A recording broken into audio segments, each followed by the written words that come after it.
Legends say that some people are born with the gift of making true music. It can pierce the veil between life and earth, conjure spirits, and bring healing to their communities, but it can also attract evil. In Mississippi in 1932, Sammy enters the church in the middle of the Sunday service. He looks tired and has blood all over his clothes. Yedidia, who is the local priest and Sammy's father, starts praying for his son while Sammy has flashbacks of a terrifying creature. The man hugs Sammy as he says that he needs to stop playing the devil's music and repent, but Sammy just holds on tighter to his broken guitar while still remembering the monsters. This started a day ago. Twin brothers Smoke and Stack return home after spending years in the army and then in Chicago working for the mob. Thanks to the money they stole from gangsters, they buy an old sawmill building and its land from former Ku Klux Klan member Hogwood. The brothers warn Hogwood that if they see him or any of his clan buddies near their new property, they'll kill them on the spot. Hogwood laughs and assures them that the clan doesn't exist anymore. Meanwhile, Sammy finds his guitar in the church and Yedidia tells him he brought it there because he wants his son to help him with a sermon tomorrow. Yedidia makes him read a passage from the Bible to remind him not to fall for temptations, but Sammy wants to leave. He's finished working and now wants to rest. An angry Yedidia scolds his son for preferring to play music for drunkards rather than being with God and warns him that this will get the devil's attention. At that moment the twins come to pick Sammy up, revealing he's their cousin. The trio drives to the woods to find a truck that the twins hit earlier. There's a snake in the back but they quickly kill it with a knife. Then Smoke drives the truck to town and pays a young girl to keep an eye on it before going to the grocery store owned by his old friend Bo and his wife Grace. After a warm reunion, Smoke explains he and his brother will be opening a juke joint, so he wants the store to be their food providers and makes some signs. Suddenly Smoke hears the truck horn and comes out to find two guys trying to steal his alcohol stash. He immediately opens fire, hurting a guy in the butt and the other in the leg. The robbers quickly regret their actions when they see who the shooter is since everyone in town knows the twins' dangerous reputation. Meanwhile, Stack drives the car while giving Sammy dirty advice on how to please a woman. Sammy is more interested in learning how the twins' dad died, since he's now old enough to understand. Stack explains his dad was abusive and one day he knocked him out. When Stack woke up, Smoke was burning their father to death. Stack gives his dad's guitar to Sammy, who thanks him with a song. Eventually they make it to the train station, where Slim is playing the harmonica. Stack wants him to play at his joint but Slim refuses, saying he already has a gig. Noticing that he's an alcoholic, Stack changes his mind by offering him more money and all the Irish beer he can drink. Then Slim and Sammy play together while Stack tells the crowd about his joint opening tonight. He doesn't see his ex-girlfriend Mary watching from afar. After the performance, Sammy flirts with Pearline, who clarifies she's married. Since she's a singer, Sammy asks her to join the performance tonight. Mary approaches Stack to scold him for disappearing without a word and not sending flowers to her mother's funeral, considering her mom always took good care of the twins. Stack pretends not to care to keep her safe and she walks away. The trio leaves in the car and they see some prisoners working by the road.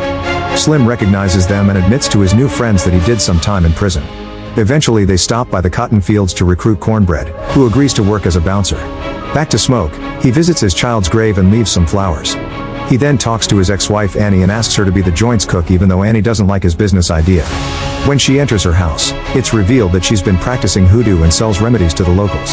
After the latest clients leave, Smoke mentions how magic and ghosts don't exist. However, Annie says magic has been working for him because all these years she's been doing protection rituals to help the twins. She also realizes that Smoke still wears the mojo bag she made for him. Smoke admits he misses her and still loves her, so they end up getting dirty. In the afternoon, a burning Irish immigrant named Remick runs to the nearest cabin and asks for help, saying that the Choctaw tribe is trying to kill him. Joan and Bert point their guns at him as he falls to his knees, crying because the Choctaw took his wife. After noticing clan uniforms inside the house, he offers the couple some gold coins in exchange for their help. Moments later, a few Choctaw show up at the cabin to ask about Remick, saying he's very dangerous. Joan tells them she hasn't seen anybody and shuts the door on them. After the Choctaw leave, Joan looks for her husband and finds him unconscious on the ground with a huge wound on his neck while Remick is covered in his blood. Suddenly Bert wakes up and his eyes are different. It turns out Remick is a vampire and he attacked Bert to turn him. Joan screams in horror. That night the juke joint is opened and everyone is having a great time. Smoke gets angry when he finds out that Stack's letting people pay with plantation credits, pointing out that they've used most of their Chicago money and can't afford freebies. Stack and Annie convince him that if they're willing to bend the rules a bit, then the place will get popular and more people will come with actual money. When Mary tries to enter the joint, Cornbread blocks her way, but he lets her pass when he realizes she's an old childhood friend. As soon as Sammy sees her, he tries to kick her out because he knows his cousins don't want her there, but Mary ignores his warnings and drags him to the bar for a drink. He wonders why she's allowed to hang out here when she looks white, so she explains that her grandfather was half black. She also shares that her mother delivered the twins and nursed them like her own. The conversation is interrupted by Smoke, who says they sent lots of flowers to her mother while she was still alive. Smoke then alerts Stack, who tries to make Mary leave and even offers to pay her off. She refuses to take his money and an argument ensues. Stack ends up admitting he still loves her but won't be with her to protect her. He walks off while leaving her in tears. Slim has been playing the piano the whole night and now it's Sammy's turn to make his debut. Everyone loves it and soon they're dancing to the music. Sammy's talent is so powerful that spirits representing dancers and musicians from the past and the future join the party. After the performance, Sammy takes Pearline to a private room to get naughty. The music has also gotten the attention of Remick, Bert, and Joan, who is a vampire too now. When they try to go inside, Cornbread blocks them and soon the twins come over to see what's happening. Remick says they're just musicians looking for a place to play and they share a song, but the twins think it's not the kind of music for a juke joint. Then Remick offers to pay so the twins have to explain that they don't allow white people, causing the trio to leave. Afterward, Smoke tells Sammy he should stay at home and play church music because it's safer, even threatening him with his gun when Sammy says he'll leave the plantation to find a better life. However, Sammy is determined and Smoke has to put his gun away. Meanwhile, Stack admits to Mary that they're losing money because everyone has paid with plantation credits. Mary thinks she should go after the three musicians to check if they truly had cash and Stack lends her a gun. She finds them singing near the building and Remick shows her his strange gold coins, saying they're from a different place and time. They start talking about life and feelings and for a moment Mary thinks they're alright. However, Remick's eyes start glowing red so Mary takes out the gun and walks away from them. She tells them to leave and when she tries to go back to the joint, Remick jumps. Moments later, Cornbread needs a toilet break so he leaves Slim watching the door. While peeing in the woods, Cornbread hears someone whispering his name. Mary returns to the juke joint just in time to watch Pearline perform with Sammy. She gives Stack some gold coins and kisses him. Stack quickly pulls back but Mary convinces him to go to a private room to get naughty. The kisses keep Stack so distracted that he doesn't see the wound on her shoulder. At the same time, Smoke runs to the gambling room because a man has gotten violent, using a blade to cut other players. He tries to attack Smoke, who easily overpowers him and holds him at gunpoint. When they check his pockets, they find loaded dice. The other players proceed to beat the cheater up and Smoke sends Sammy to find Stack so they can handle the situation together. When Sammy opens the door, he sees the couple getting busy, so he goes back to Smoke to tell him he isn't interrupting. An annoyed Smoke goes to get his brother himself and notices that Cornbread isn't at the front door. Slim agrees that Cornbread's peeing is taking too long. Then Smoke finally opens the side door only to find Vampire Mary biting Stack. Smoke immediately shoots her with both his guns, but she easily recovers and announces that everyone will get killed before running away. Afterward, Smoke tries to help Stack, but his wound is too deep and he dies in his brother's arms. While Slim kicks all the guests out, Annie tells Smoke that they should leave the body outside and lock all doors, but he refuses. Instead, they lock the body in the side room. At that moment, Cornbread comes back and asks for permission to enter the building. Annie gets suspicious and when he refuses to explain why he needs an invitation, she accuses him of being a vampire. Cornbread gets offended and asks for his money before leaving, but when Smoke is about to pay him, Cornbread shows his vampire face and pulls him out, ready to bite. Smoke immediately shoots him in the face, but it does nothing. When Cornbread tries to attack again, Smoke runs back inside and they lock the door.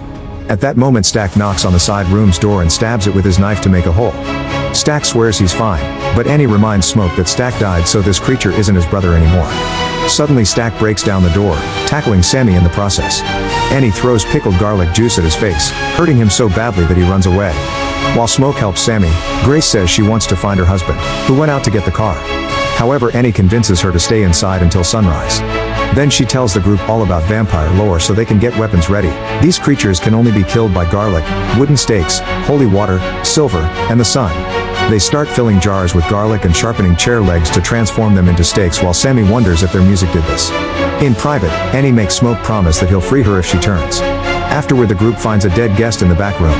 Sammy and Smoke drag the body out of the building and discover that Remick has turned lots of people, who are now dancing and playing instruments around him while he sings. The duo rushes back inside and Annie makes everyone eat garlic to prove they're still human. When Pearline complains, Smoke threatens her with his gun to force her to eat too. Slim eats the garlic and he has a strong reaction, but it's just all the alcohol he's drunk tonight.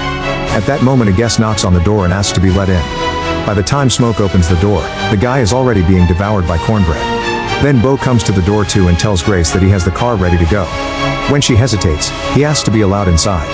The group doesn't trust him and the conversation is interrupted by Remick, who says his power is to help black people need to start a new life in a world that has abandoned them. When he threatens to attack Grace's daughter in town, she has a breakdown. Remick also says he wants Sammy's talents to attract more vampires and claims he'll let the group live if Sammy comes with him, but Smoke doesn't let his cousin move. As more vampires approach the building, Remick reveals that Hogwood tricked the twins. It turns out the clan is still functioning and Hogwood sold the property so all the local black people would gather in one place for easier killing. Stack and Mary want their friends to take Remic's offer and become vampires too. That way they can defend themselves against the clan and finally have true freedom.